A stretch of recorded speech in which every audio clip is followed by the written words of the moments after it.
ინდოეთში ქალაქ ნიუ-დელიში საერთაშორისო ტურისტული გამოფენა დასრულდა. აზიის ერთ-ერთ უდიდეს ტურისტულ გამოფენაზე საქართველოს ტურიზმის ეროვნულ ადმინისტრაციასთან ერთად 28 სახელმწიფო ორგანიზაცია, ტურისტული კომპანია და სასტუმრო იყო წარდგენილი. საერთაშორისო ტურისტულ გამოფენას 50-ზე მეტი ქვეყნიდან 1200-ზე მეტი ტურისტული კომპანია და ორგანიზაცია დაესწრო. მათ შორის იყვნენ ქართველებიც, რომელთა შეფასებითაც ძალიან დიდი იყო ინტერესი საქართველოს მიმართ. რა შედეგით დაბრუნდა ბიზნესი ინდოეთიდან? ამას მოვიკითხავთ ჩვენს სტუმართან, ჰოტელიერი მაია მურაჩაშვილი გვერდება ახლა პირდაპირ ეთერში. მაია, მოგესალმებით. ძალიან დიდი მადლობა პირველ რიგში ჩართვისთვის. დილამშვიდობის, მადლობა თქვენ. მაია, თქვენ ერთ-ერთი იყავით, რომელიც იყო წარმოდგენილი ამ ტურისტულ გამოფენაზე და მათ შორის ჩვენ სოციალურ ქსელში ვადევნებდით თქვენს შეფასებებს, რომ ძალიან დიდი იყო ინტერესი საქართველოს მხრიდან. ძალიან საინტერესოა, რა შედეგით დაბრუნდით ინდოეთიდან. ჩვენ ვიცით, რომ ძალიან დიდია ინტერესი საქართველოს მიმართ ინდოელი ტურისტების მხრიდან. კონკრეტულად რა აინტერესებთ მათ ჩვენს ქვეყანაში და აი ამ გამოფენიდან რა შედეგებს ელით? ნამდვილად ძალიან დიდი იყო ინტერესი და მე ალბათ ჩვენს გარშემო, ჩვენი სტენდის გარშემო არ მეგულება არც ერთი ქვეყანა, რომელსაც იმდენი ვიზიტორი ყავდა და ისეთი დაინტერესება ჰქონდა, როგორც საქართველოს ჰქონდა წელს. ჩვენც არ ველოდით სიმართლე გითხრათ ამდენ დაინტერესებას და დაინტერესება მართლაც იმაზე დიდი იყო, მოლოდინებს გადააჭარბა. დაახლოებით 50,000 ადამიანზე მეტი იყო ამ გამოფენაზე მოსული. ეს არის აზიის ყველაზე დიდი გამოფენა და ალბათ უმეტესობამ საქართველოს სტენდთან ნამდვილად მოვიდა, გაგვეცნო და დაინტერესება გამოხატა საქართველოში მოგზაურობის. ინტერესი გამოიწვია იმან, რომ გამოფენაზე ძირითადად არ იყო წარმოდგენილი არც ერთი ევროპული ქვეყანა, მხოლოდ ჩვენ ვიყავით, ასე ვთქვათ, ამიტომ რაღაცნაირად ესეთი ევროპული ქვეყანა ჩვენ წარმოვადგინეთ ამ გამოფენაზე საქართველოს.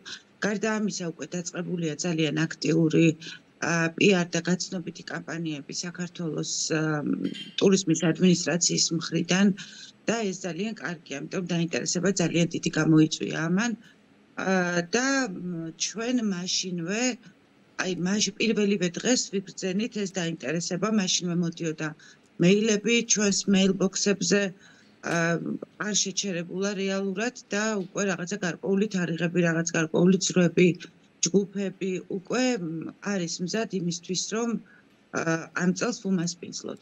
თუ ყველაფერი ისე წავიდა, როგორც ჩვენ დავინახეთ, მაშინ საკმაოდ მძლავრი და კარგი ნაკადი უნდა მივიღოთ არა მხოლოდ ინდოეთის, არამედ ზოგადად აზიის მხრიდან, იმიტომ რომ ინდოეთში კი იყო გამოფენა, მაგრამ ეს იყო რეალურად აზიის ტურისტული გამოფენა.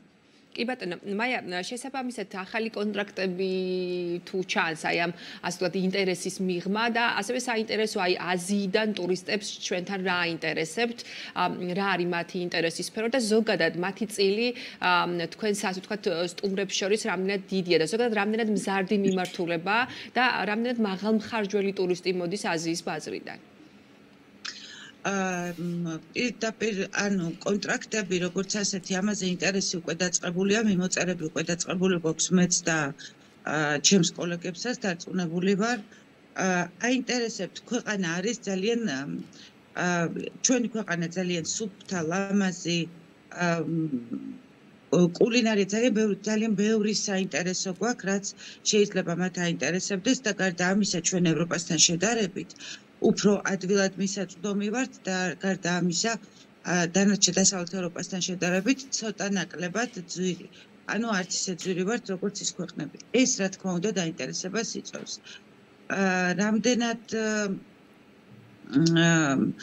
უკვე ასახულია ეს, მინდა და მზარდია, მინდა გითხრათ, რომ ამ წელს ზამთარში საკმაოდ დიდი წილი ჰქონდა აზიას, გუდაურის სასტუმროში და წინა წლის ზაფხულში ასევე საკმაოდ დიდი წილი ჰქონდა ქუთაისში.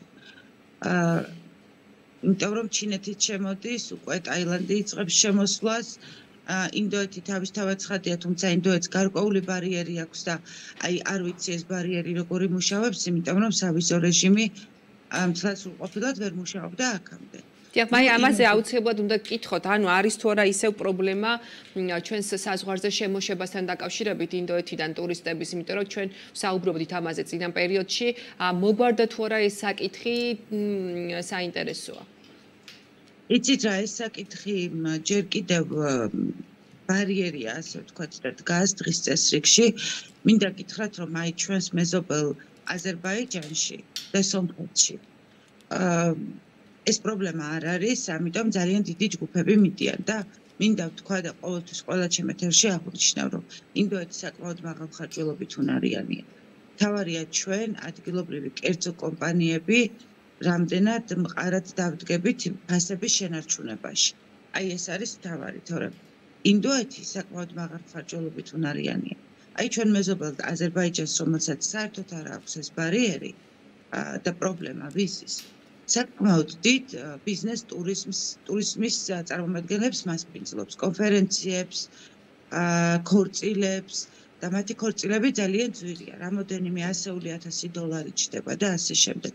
ჩვენთან ეს საკითხი ჯერ კიდევ პრობლემატურია, გამომდინარე იქიდან, რომ ავსებენ ეს ადამიანები ზუსტად იმ მონაცემებს, რა მონაცემებიც არის, მაგრამ რატომღაც მოსდით უარი. თუმცა უარი მოსდით ნაწილში პირობითად იმ ნაწილში, რომ მათ არ აქვთ დასვება და ამ დროს დასვება აქვთ და მითითებულიც აქვთ და ატვირთულიც, არ აქვთ საკმარისი თანხები და თანხები მითითებული აქვთ იმაზე მეტიც კი და რამდენიმე თვიანი ცოცხალი სტეიტმენტი აქვთ ბანკის მიბმული, რომ მათ აქვთ საკმარისი თანხები და არა ეს არის არაერთჯერადი, არამედ რამდენიმე თვეა, 6 თვეა მათ ეს თანხები ანგარიშზე ტრიალებს და მაია, რა განმარტებას აკეთებს ოფიციალური უწყება, მათ შორის თქვენგან გვაქვს ინფორმაცია, რომ ტურიზმის ეროვნულ ადმინისტრაციაშიც უნდა გამართულიყო ტურისტული კომპანიებთან შეხვედრა ამ საკითხზე, იმიტომ რომ იყო ჯგუფები, რომელთა ნაწილს უშვებდნენ, მაგალითად ქვეყნის შიგნით და ნაწილს უარსეუბნებოდნენ. რაიმე ესე თქვათ კონკრეტული მიზეზი რა არის, რომ ესეთი პოლიტიკა აქვს ქვეყანას? ჩვენ გვაქვს ჩაწერეს და კერძო სექტორს გამოგვიგზავნეს ტუტორიალი, როგორ უნდა შეივსოს ვიზა სწორად, რომ შემცირდეს მინიმალურამდე დავიდეს უარყოფა. ამას ჩვენ ვგზავნით ჩვენს პარტნიორებს.